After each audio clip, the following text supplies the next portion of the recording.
filmmaker, when you're taking on a story like this, a story that's been told in different carnations over the years, but you want to bring something special and fresh to it, so when you approach the material for the first time, what was the most challenging aspect of it, you think? I think the most challenging thing was staying true to the original material that so many people know and love, and yet bring it to a new contemporary audience. So I went back and read all the Grimm's fairy tales and just embedded myself. There's a real difference, I think, between fairy tales and fantasy films, and we're definitely a fairy tale film, but I wanted it for a young male audience, I wanted it for a young female audience, I wanted it to be a universal story, which I believe the original is. So don't mess with it if it isn't broken, I think is... You're doing some incredible things with the visuals here, so how did you get the whole team at Universal and your cast excited about what you were doing, just from a technical point of view? The first thing we did is we went out and shot a trailer for really what the film would be like. It's very hard to describe this kind of film, so a few of us got together and we went out to actually Disney Ranch, and we spent a couple of days shooting really what is the trailer that you see in the cinemas, but we did it with a bit more money. We couldn't afford a horse, so we just had people kind of going like that, and we had one suit of armour, so we had to kind of keep shooting it from different angles. But you know, when we showed it to the studio, they were like, okay, we understand what you're doing now, we understand what this film can be, and you know, you had 12,000, now here's a lot more, go and make a big version of it. Not only did you have the support of the studio, but you had the support of some big names in Hollywood. You brought some friends with you today, right? I brought a couple of friends, yeah, they've been quite an integral part of the last year of my life. Should we welcome them to the wonder on stage? Let's bring back the evil queen, Charlize Theron. Kristen Stewart is here.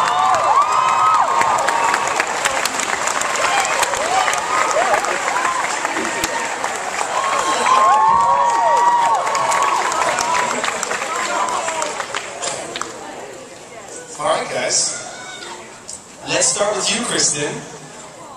What do you think you're most proud of with your performance as Snow White in the film? I don't know. I'm really, really, really proud of this guy. There's a really, really scary, horrible process that happens right after you finish a movie, and you are proud of yourself, and I really was. And you, obviously, you just hope that if somebody doesn't see what's happening, then they can't capture it. And it was so delicately handled. I'm just like so. I feel like everything I wanted her to be is there, and that's so rare. It's so incredibly rare. Yeah, I don't know. Charlize, how evil is the evil queen? Evil queen meter that I don't know about. I don't know. You clearly have had fun with this character. I've heard you talk about playing her a little bit. Yeah, I mean, at the end of the day, if I can't go and have fun with it, I don't really see the point, because who are we kidding? We're kids. We get to go and play, you know? We're not curing cancer. We get to go and entertain you guys. That's such a great job to have. So I thought she had the potential to be, you know, there's so many iconic images of her, and we all have an idea of who she is. And it's funny, because people come up to me and they go, oh, you're playing the evil stepmother, or you're playing the witch. Like, everybody has like a different name for her. Like, she's just kind of like taking all these personalities. But I think it made me realize that everybody has kind of an idea of her, and there's something kind of nice about fucking with that idea. Rupert, the film is Snow White and the Huntsman. Unfortunately, the Huntsman cannot be here with us today. Mr. Chris Hemsworth, tell me about his performance in this and why you chose him to be the Huntsman. Be Chris Hemsworth for us. I have sadly not the body of Chris Hemsworth, but I make up for it in other ways. No, Chris is very cerebral, by the way. Chris is very muscular, obviously. He's also, it's rare with male actors to get the guys who can do the action and fight well, but also very emotional. And he's got a great intuitive emotional sense as an actor, and he's very, in this film, he's really, I think what people are not expecting to see is, they're not expecting to cry in it, and I think a lot of people will, and I think Chris is part of that. He's a very emotionally grounded actor, and he gave a great performance, not just physically. Kristen, we were talking before, and you saying you were very proud of how physical the performance is. How intense were some of the stunts and some of the battle scenes for you in this? I hurt myself a lot.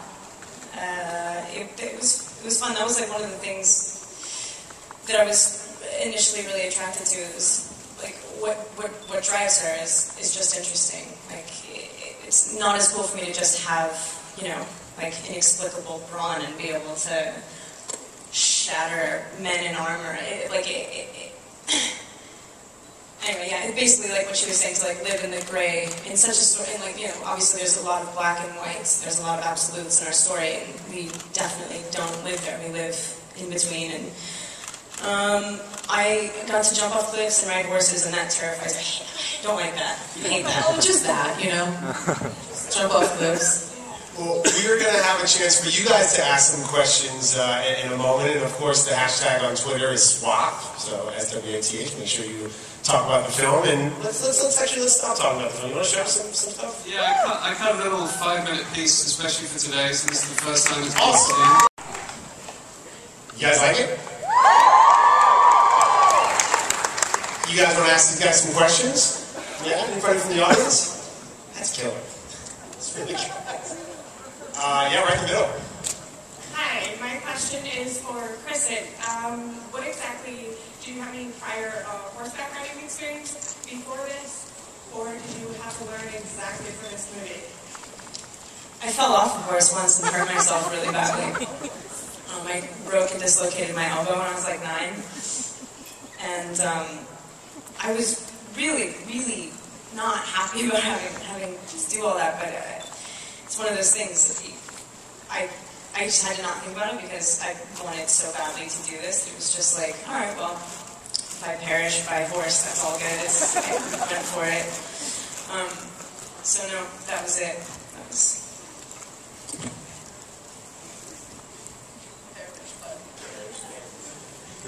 Next up, is somebody have a question? Yeah, okay, so my question is for Charlene. I recently saw your turn in a young adult big fan. And I wonder, how do you channel this, like, this darkness, this inner darkness in you? I know Prometheus now is Snow White, this is probably my favorite one. How do you channel that, like, to get that on the screen? Because, you know, you're playing evil really well. That's because I'm a bitch. No, thank you, first of all, that's so sweet. Someone was saying to me, I had come off the young adult press tour, and I was doing some press for this, and then Prometheus snuck in there, and somebody said, you know, you've been playing a lot of evil, may I say, bitchy characters, and we came to the conclusion that Picasso had his blue period, and that this is my bitch period.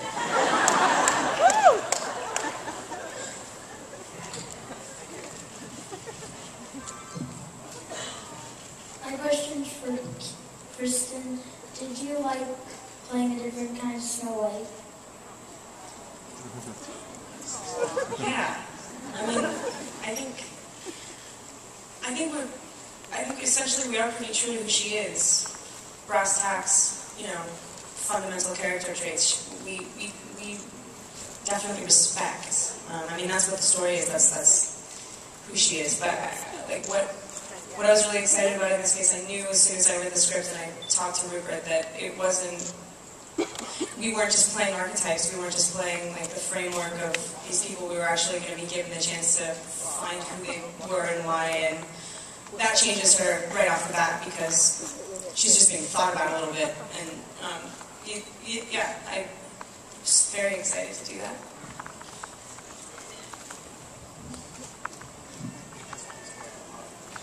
It's like what? Hi, my question's for Kristen, and I just wanted to know how you feel about playing such a take charge, badass version of Snow White as opposed to the damsel in distress you always play. I know. Yo, She's asking Yo. for it. She's asking for it. I could have a full-on Twilight conversation right now, but I'm not going to do that. I will refrain from being like, actually.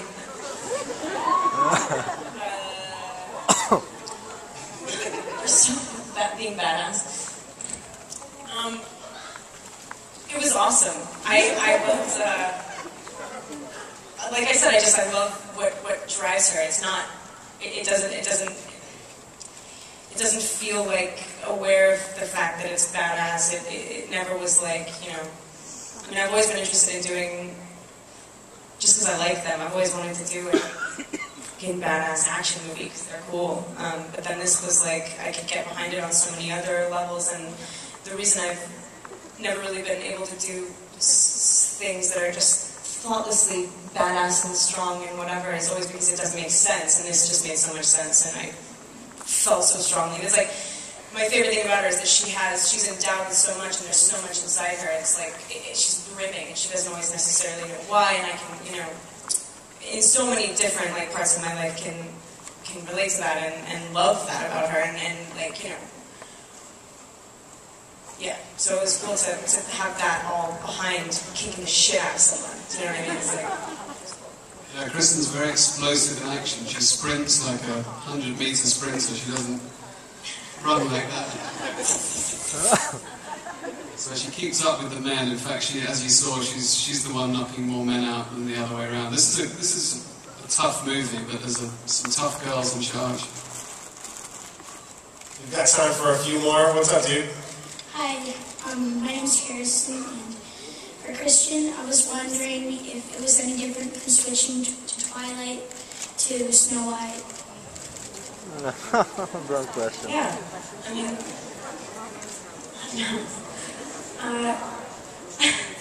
she thinks you're adorable.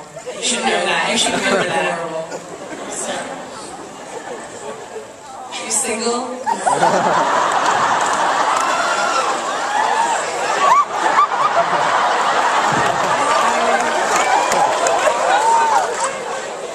I think you're adorable.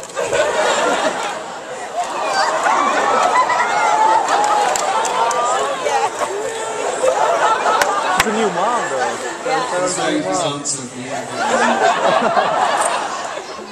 Totally. Everything that I've ever done always feels really different.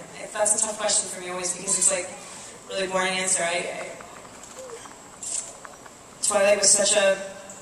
It was very much its own.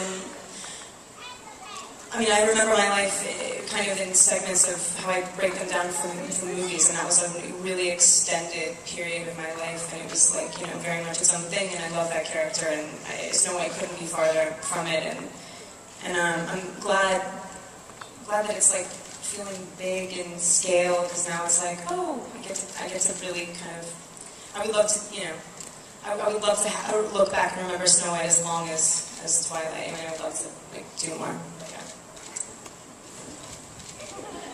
Got time for Call me whenever you break up. 10 years, that guy's gonna be so mad at himself. All right. We got time for a few more. What's up, man? Hi. First off, that looked fantastic, and I had a question. I noticed that it was Nick Frost and Toby Jones playing dwarves, and I was wondering why you didn't go with little actors and went with regular-sized people and shrunk them, and also Charlize I Am Single.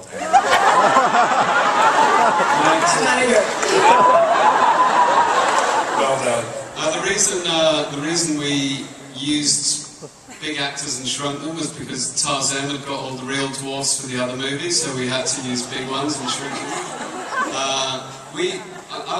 Early on, I think I wanted to use great British actors. I was trying to make a gangster film before this that fell through, so I was like, I'm definitely going to get them in the next film I do, and this was 8 of them, and they're Bob Hoskins, Ray Winston, I mean, The Long Good Friday, Sexy Beast, I mean, these are British gangsters, but little.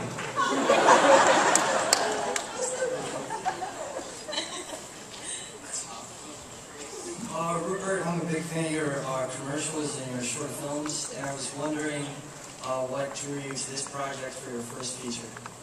I think the scale of it really, and the opportunity to take a well-known property and turn it into something very different. It was a good opportunity to work with a very rich story, a very well-known story. And there's so much in that story that's so relevant today, and I think what the actors did so brilliantly was they took those fairy tale characters and they made them real, and they made them grounded, and they made them believable.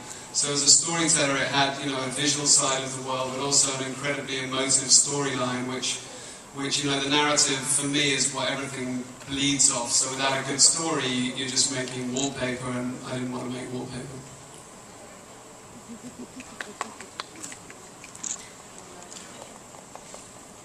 Was it fun to be in a movie? Yes. So much fun. It's amazing that we get to do this. Like, does it look like we're having fun? Yeah? Yeah, we get to play. We get to put crowns on our heads and scream at people. Play mean. It's amazing. It's the greatest job ever. You're welcome. I think maybe time for 2 more here. Hi, Snow White's based off of a fairy tale, and there's so many variations. I was wondering if you guys researched those variations, or how much of it did you make it your own?